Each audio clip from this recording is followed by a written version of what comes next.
Hey there everybody, welcome back to the channel, and today we are taking a look at a game that came out all the way back in the great year of 1998, because we're going to be looking at Through the Desert. This is designed by Reiner, Knizia, and over the last 27 years it has been in and out of availability, but most recently it has been brought back by the folks over at Allplay, and this continues a trend we've been seeing where games that are 20, 30 years old are being brought back. They're getting this nice fresh coat of paint, new components, and a lot of these games that are mechanically very strong but have just kind of been lost to licensing rights or what have you have been brought back. And it is a trend that I have really enjoyed. As someone, again, who is newer in comparison to a game that came out in 1998 to the board gaming scene, it is really nice to have a chance to play some of these games. This is a game I've heard a lot about over the years and just never had the chance to play. So when it had this new release, chance to play it, I was really excited to check it out. So in Through the Desert, as you probably could have told by the title, you're going to be building routes through the desert. Every player is going to control a caravan leader in one of the 5 different camels that are in this game,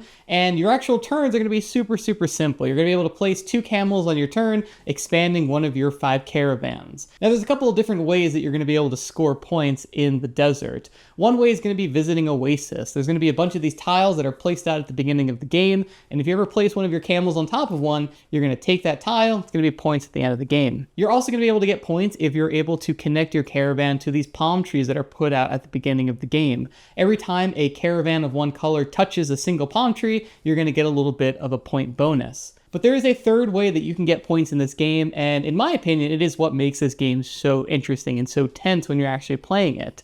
Because if you're ever able to enclose an area with your caravan, either connecting it kind of in a big circle with all your camels, or if you're able to use one of the natural borders of the map and enclose that area, if you're ever able to enclose an area, you're going to take any of those Oasis tiles that are still there, plus score any of those palm trees that you may have not touched yet. And at the end of the game, you're going to score 1 point for each hex that is in each of those enclosed areas, which can be really huge. Play is going to continue with players taking turns placing camels, and the game will eventually end when a single camel color runs out, and the game will end immediately.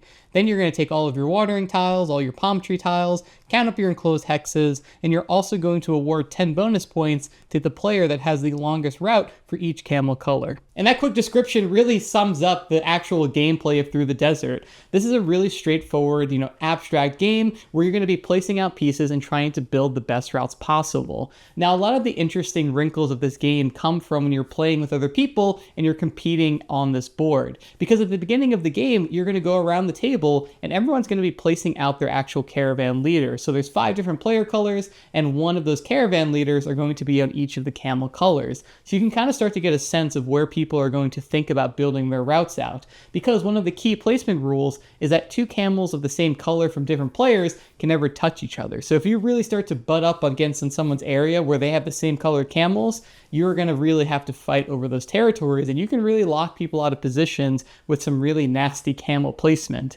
And now, one of my favorite things about abstract games in general is that they thrive on player interaction, and Through the Desert is no different. The amount of tension you get out of seeing where people are starting to snake out and build their caravans, trying to compete for those Oasis spots and building huge enclosed areas. Although if you get too greedy, you're going to draw your opponent's attention, and they're going to be able to come in and block you. And you spent all that time trying to build an enclosed area, and you tried to bite off more than you could chew, and now you're just stuck trying to, regain whatever points you can get. And now, while I feel that the base game of this and the original rule set is tons of replayability, like all abstract games, it gives you a simple rule set and lets the players run wild with making that fun interaction between people, and it avoids getting in its own way. But this version of Through the Desert also has a nice backside of the board that's going to have a nighttime desert map. And this is going to look really similar to the daytime, except it adds a new element, which is a river that runs through the center of the board. And every time that you cross this river with one of your caravans, you get a little bit of a point bonus. And so that map will just give you another kind of point of decision making of,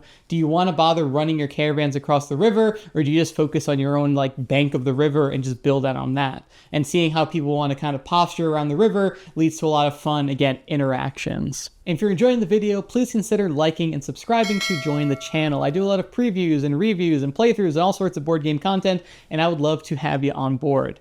Anyway, back to our caravan through the desert. Now, everything I've described so far is pretty much in line with the original 1998 release, but Allplay also introduces a new bit of content for Through the Desert, also designed by Reiner, Knizia, and that is the Bazaar expansion. And this adds basically a bunch of different little modules that allow you to kind of spice up this game. I will say that as someone who is new to Through the Desert, I did play around with these just for the sake of, getting an idea of what they are for the review. But as a new person, I was more than happy to play the base game of Through the Desert, and I felt like I wasn't even scratching the surface of the strategy that can go into this game. But if you are a seasoned veteran of Through the Desert, I wanted to share a little bit about what those modules are and just give you a sense of, what they're all about. So the Bazaar expansion adds actually 4 mini modules that you can kind of mix and match however you want to. The first one are the rival nomads, and what these are going to do are add 2 new shared scoring conditions for the game. This could be things like having the largest caravan, having the most amount of camels on like the perimeter of the board, and a couple other things that whoever has the most in that category, they're going to score however many bonus points it is. So it adds a little bit of a new way to score in the game.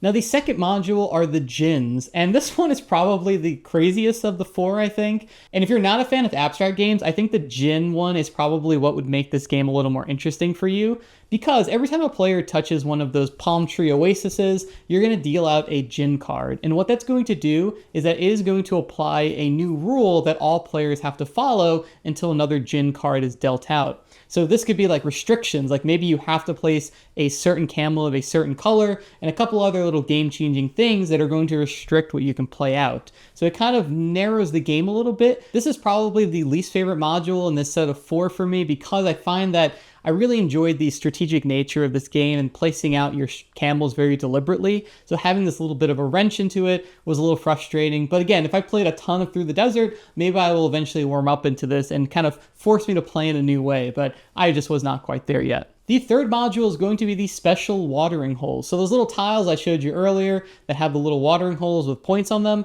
you're going to replace a certain amount of them with these special watering holes. And there's going to be 2 types of special watering tokens. One is going to be an extra camel token, where you can discard that on a future turn, and it lets you place an extra camel during your turn. The second one are going to be trade goods. And this adds a little bit of a little set collection twist into the game. For every set of 2 trade goods that you have, you're going to score 10 points at the end of the game. So this one really doesn't change all that much. You are usually already going for these watering holes because they're kind of a big way to score points in this game. This one just adds like a little bit of extra variety and spice. No complaints. This one was nice just to throw in. Adds a little bit of variety to the watering holes. Doesn't change the game all that much beyond the extra camel, but when someone has an extra camel, so you can almost start to like bake that into some of that decision making, which I really liked. Now the fourth and final module, and it's the namesake for this kind of whole expansion, are the bazaars. And what this is going to do is going to add this new element to the board, which are the bazaars, which are these stacks of tiles that'll go from 15, 10, and 5 points, and you're going to place them on specific spots on the map.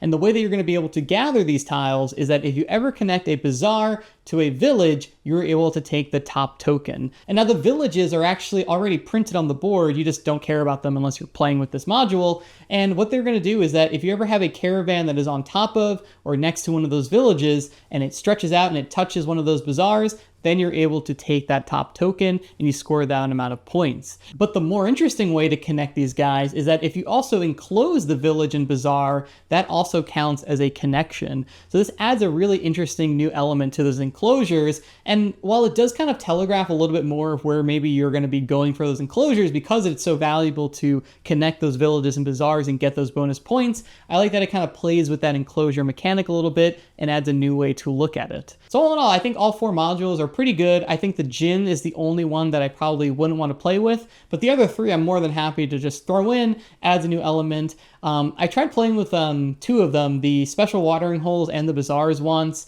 Sometimes I just feel like it like clutters the board a little too much. I probably would only play with like maybe one of them and then maybe one of the card ones. So like maybe the rival nomads and djinns with one of the other 2 that add new board elements. I feel like mixing and matching 2 of like the same types, I just found it cluttered the board a little bit. I wasn't a big fan of it. And while none of these modules I think are necessary to like improve the game at all, they are a nice a little bit of just, I almost think of them as variations to play. Just add in these modules, play with them, play without them. You can do what you want.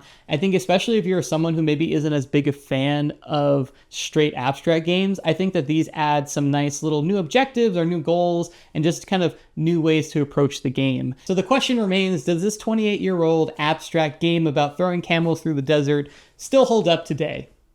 And I think it's pretty safe to say that it does. Now, I am already pretty in the tank for abstract games, and I think what I love about abstract games as a whole are that they're able to take these simple rule sets and it really leaves it in the hands of the player to make these interesting experiences. You're not concerned about really a lot of rule sets or kind of thematic elements. Sure, this is like camels going through the desert, but you could have had a bunch of cubes of different colors and it would accomplish the same thing. Although I will say that the production that Allplay does here with all the little camel miniatures, it does feel very nice. It actually feels like very retro. I feel like this is like an old game I would have had as a kid in the 90s, but it does add a nice little bit of a tactile element to what could have been, like I said, a game with a bunch of different discs and cubes of different colors. The camels and the palm trees and a little bit of board elements that it have, I do think adds to it, especially for people who maybe aren't as into abstract games. The production goes a long way of just making it feel like you are, doing a little bit more than what you actually are. So all in all, I'm going to be giving Through the Desert a gold apprentice meeple. This is a phenomenal abstract game. It is just one of those games where I played it once, I was like, I need to play this again, and I need to play this again, and now I need to go show it to people. And it just has such a simple rule set. Placing 2 camels, building out these routes, and it is just so fun. It is so variable how these routes will start to build themselves, right? Where people put those caravan leaders out at the beginning of the game is always going to be different, and it feels like a living board. It almost feels like the way that when I play something like Carcassonne, where the map is like this organic thing that moves and shapes, and it's going to have this influence of all the players, and it just makes for such a fun experience for such a quick and easy game to play. I would say that my only negative, I think after the first game, was that when you see all these caravans and you see all these colors like mushed up next to each other, it can be a little bit of a difficulty. It can be a little bit of a headache to look at this board and start to evaluate it. Like, you can get overloaded with all the different camels that are out there. But I found that after the first game, once I started to kind of visualize the map in my head a little bit more easily, I kind of got over this. So I would say your first game, you may struggle with that a little bit. It might be overwhelming. These camels are very colorful. You're going to see them all bunched up next to each other. But don't let that discourage you. I think after the second game, it's really easy to get into it. So all in all, if you're a fan of abstract games, I cannot recommend Through the Desert highly enough. It is phenomenal, super fun. Start with the base game and then add bazaars if you want a little bit of variability. It is nice that everything kind of fits in the box. If you do want to get the expansion, everything kind of fits nicely, which is always appreciated. But highly, highly recommend. There's a reason this game keeps getting reprinted ever since 1998, and it is because it is just awesome. So I'd also like to thank Allplay for sending over a copy for review, and while they do provide the game, they have no editorial input on what is in this video. So thank you all for watching this review, and I'll see you on the next video. Bye.